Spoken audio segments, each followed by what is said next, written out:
What I wish I knew about 3D print post-processing when I started. Step 1. Grab your filler paint and give your model a nice, even coat. Make sure to thin it a bit with water, saves paint and makes sanding easier. Once that's dry, it's time to sand with 220 grit paper. Smooth and steady wins the race. Next, hit it with a filler primer spray. This is where the magic begins.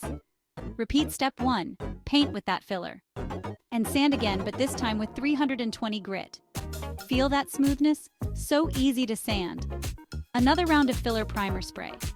We're building up that perfect surface. Paint again with your trusty filler paint from Hal's Collectibles store. Sand it down one last time with 320 grit.